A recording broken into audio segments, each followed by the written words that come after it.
आज 100वां एपिसोड था मन की बात का। लोगों से संवाद का ये तरीका चुना गया कि 4 लाख जगहों पे एक साथ इसको एक रिकॉर्ड की तरह लिया गया। क्या इसके पीछे उद्देश्य है? आज प्रधानमंत्री आदरणीय नरेंद्र मोदी जी ने 100वीं मन की बात कही।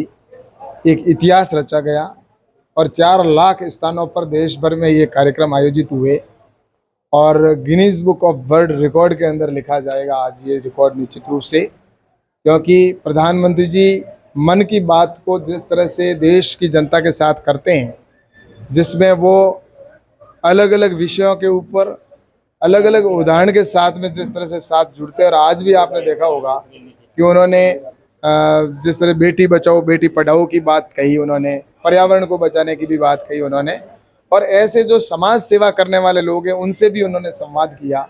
तो ये जो मन की बात का कार्यक्रम है, ये प्रधानमंत्री जी नरेंद्र मोदी जी ने जो शुरू किया था, ये पहले कभी किसी प्रधानमंत्री ने ऐसे मन की बात नहीं कहा। लेकिन प्रधानमंत्री नरेंद्र मोदी जी को मैं धन्यवाद देना चाहता हूँ कि ये कार्यक्रम जो मन की बात का है वो आज जन जन का कार्यक्रम बन चुका है।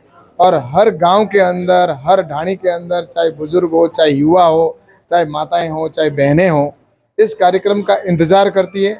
और ये कार्यक्रम हर महीने के अंतिम रविवार को 11 बजे होता है। तो उस क्षण का इन सब लोगों को इंतज़ार रहता है। तो इस कार्यक्रम के सफलता के लिए मैं प्रधानमंत्री जी का बहुत बहुत प्रधानमंत्री जी को बधाई देता हूँ। और ये कार्यक्रम लगातार आगे भी चलता रहेगा। और निश्चित रूप से ये एक कार्यक्रम जो आम जन से जुड़ने का कार्यक्रम है। चाहे आपने कोरोना के समय में भी देखा होगा कि कोरोना के समय में भी मन की बात के माध्यम से उन्होंने जनता के साथ जुड़ने का काम किया था। और आज भी देश के साथ में जैसा सबका साथ, सबका विकास, सबका विश्वास और सबका प्रयास के तहत आने वाले समय में भारत विकसित बने और विकसित भारत की कल्पना को भी मन की बात के साथ जोड़ते हुए निश्चित रूप से सफलता के पायदान तक हम पहुंचेंगे। विपक्ष का ये कहना है कि मन की बात तो एक बहाना है, चुनावी वर्ष है 23 और 24, जनता तक इसलिए बीच में आना है।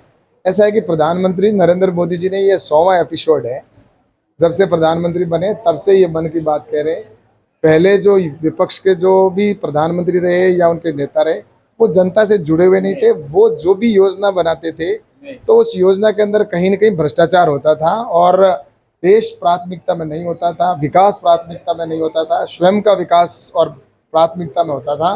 लेकिन प्रधानमंत्री नरेंद्र मोदी जी आज लगातार 100वां एपिसोड और ये आगे भी जारी रखेंगे। तो ये विपक्ष के पास में बोलने का कोई मुद्दा नहीं है, बौखलाहट है, और इसलिए वो बस किसी भी विषय पर उनको बोलना है तो भले ही वो बोल सकते हैं। लेकिन प्रधानमंत्री जी ने आज नरेंद्र मोदी जी ने मन की बात के माध्यम से और देश के विकास के माध्यम से और गरीब कल्याण की योजनाओं के माध्यम से प्रत्येक व्यक्ति के दिल में जगह बना ली है। और वो जगह ये विपक्ष लोग कभी दिल से निकाल नहीं पाएंगे। पूर्व सैनिक जो है वो भी मन की बात सुनाने आए थे, सरकार क्या सोच रही है? ऐसा है कि पूर्व सैनिकों के लिए भारत सरकार ने और प्रधानमंत्री नरेंद्र मोदी जी ने जो काम किए हैं, चाहे पेंशन का विषय हो, अन्य विषयों पे हो, निश्चित रूप से मैं प्रधानमंत्री जी को धन्यवाद देता हूँ। आज देश की सैनिकों के साथ में प्रधानमंत्री जी खड़े हैं। दीपावली भी प्रधानमंत्री जी हमारे सैनिकों के साथ मनाते हैं। और निश्चित रूप से प्रधानमंत्री जी के दिल में सैनिक पहले हैं और उनका जो भी विषय है निश्चित रूप से प्रधानमंत्री जी और हमारे रक्षा मंत्री जी, गृह मंत्री जी इस बात के ऊपर पूरा ध्यान रखे हुए हैं।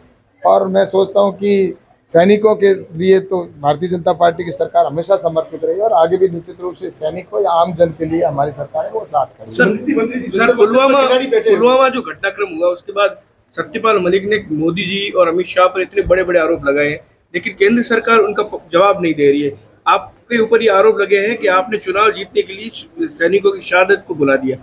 ऐसा है कि इतने लोग मन की बात को सुन रहे हैं, आज तो मन की बात है और इससे स्पष्ट होता है कि देश के प्रधानमंत्री जी के ऊपर आम जनता को विश्वास है। और आरोप लगाने वाले हमेशा मिथक आरोप लगाते हैं और प्रधानमंत्री जी इन बातों को निश्चित रूप से झेलते भी हैं। और ये तो इतनी गालियां देते हैं, इन्होंने जहाँ कब्र खोदने की भी बात कही है प्रधानमंत्री जी को, इनको इन्होंने जहरीला सांप भी कहा है।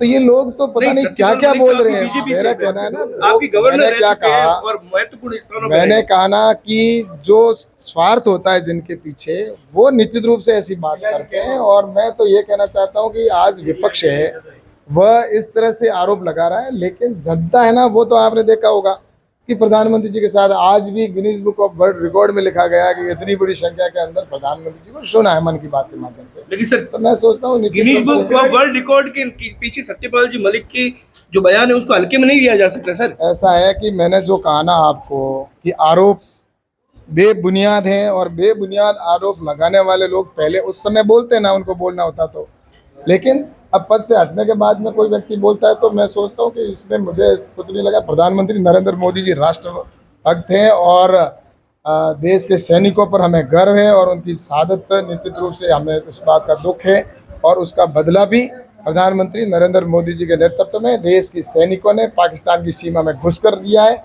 और आगे भी निश्चित रूप से खिलाड़ी सर जंतर मंतर में बैठे हैं और उनका ये कहना है कि आपकी सरकार जो है उनकी सुनवाई नहीं कर रही है।